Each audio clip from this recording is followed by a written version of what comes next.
And we have returned to listening to CSC Talk Radio. This is Beth Ann.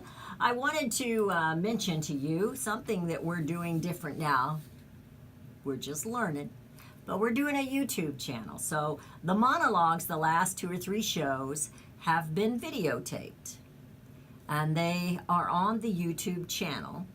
And you can just go to YouTube and sign up there. And you can watch me read the monologue. I know that's real exciting. Watch me read the monologue. But go to YouTube channel and just search for CSC Talk Radio with Beth Ann. And you should find it there. So just do that and we'll see how we can grow and maybe get our word out just a little bit more to advance, to spread out our wings just a little bit. It's a little bit nerve-wracking having a camera in here or a cell phone camera while I'm on the air, but it is what it is, and that's the way things are, and we can reach a different audience, and it is important. It's very important. I have some good news.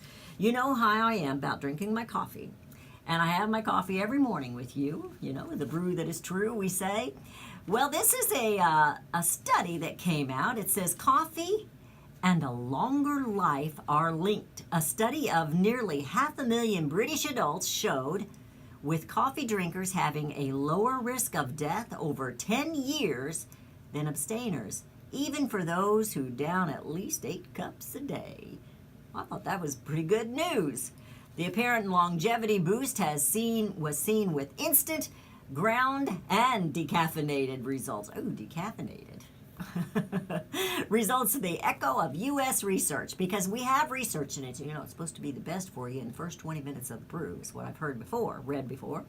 It's the first large study to suggest a benefit even in people with genetic glitches affecting how their bodies use caffeine. So I think that's good news for us. I know it's silly news, but as we sit here each morning drinking a cup of coffee or 2 or 3, because I go fill it up, you'll notice that. I'm trying to be a little bit careful, but I go fill it up on the commercial breaks. We have had Kevin Jackson on. It's been a long, long time. Kevin Jackson is a Missourian. He's from St. Louis. He has his own talk show host, and he's a writer. He's a political analyst, so to speak.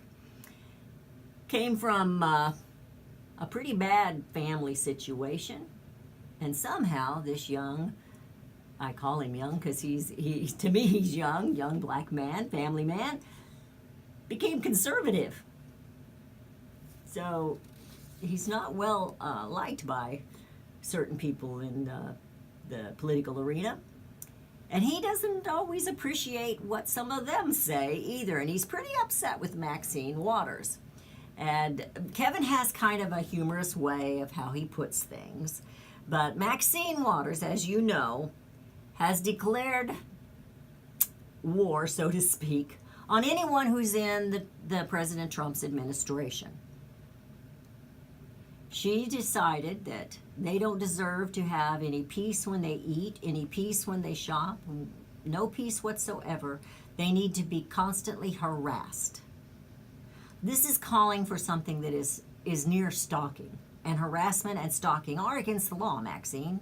We call her Mad Max because she's always mad. She's been calling for the president's impeachment since before the inauguration, I do believe. They could not accept that he won. They will not accept that he won. It's kind of indicative of this particular party because they didn't accept it when Bush won. I kind of understood their calamity that time. I kind of understood a little bit of that rhetoric. They did not accept it when President Lincoln won. They have a pattern.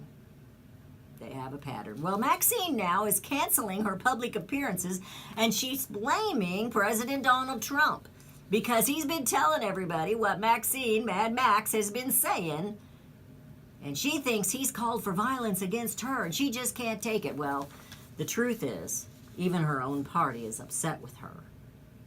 Not all of them. Good old, what do they call her? I can't think of her name now. I call her Lizzie. Elizabeth Warren. She's out there doing the same thing. And of course, they haven't got any policies to run on, so they're just running on negativity. And there's nothing more negative than Mad Maxine.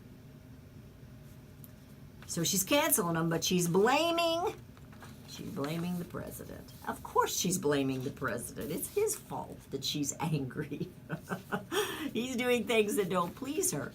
And I'm going to try and reach out to Mike Cutler today, and we'll try and get him on and see if he's available, if he's not vacationing somewhere for July 4th, to come on and talk about all this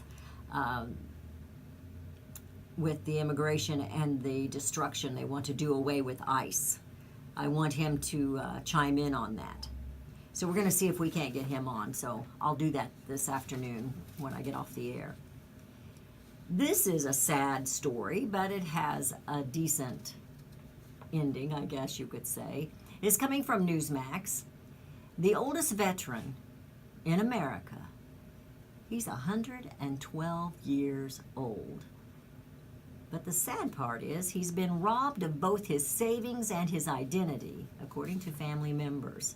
Austin, Texas resident Richard Overton, who also is the oldest man in the United States, served in World War II. He's part of the greatest generation. The greatest generation. We read the So God Made a Patriot, and it talked about that greatest generation. My dad was that. My father-in-law was that. Many, many people. And that's a generation that, as you can see, is disappearing from us. But 112 years old. It says, using Overton's Social Security number and an unknown thief established a fake bank account in his name and was able to access Overton's personal checking account. This is coming from the Dallas Morning News. Over a period of months, the thief has steadily been draining Overton's account of money to purchase savings bonds. This is going to be a setback for Richard, his Volna Overton, which is a third cousin to him. It was a significant amount of money. And she said a friend filed a police report Friday for him.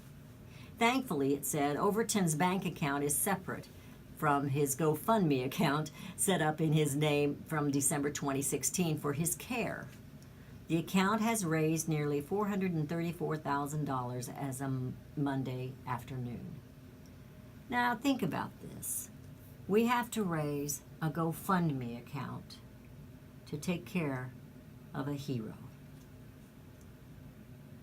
And the Democrat Party and the globalists in this nation, they want to take care of the illegal aliens, criminals coming into this nation across the border. They want to take care of them, but we have to start a GoFundMe account to take care of this veteran. You know, the man who did this to him is the lowest of lows. So anyway, they are trying to get it rectified, and they're trying to find out what's gone on, and it's just really sad. It's very sad. But what is it? Why is it so difficult for those here in this nation to see our military? Now I know all the reasons that we don't like wars, and I know that the wars are made by the rich, and the rich get richer. I know that.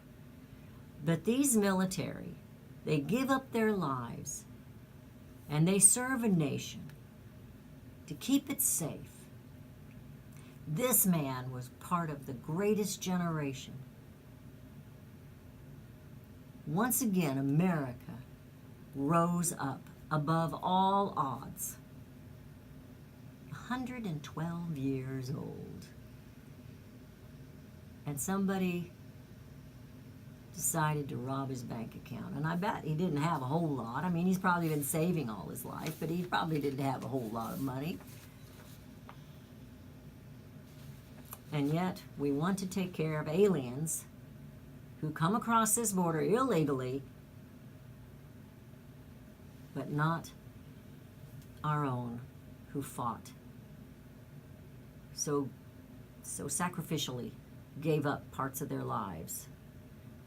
You're listening to CSC Talk Radio. We're going into a break. Your calls are welcome at 877-895-5410. That's 877-895-5410. And we will be right back.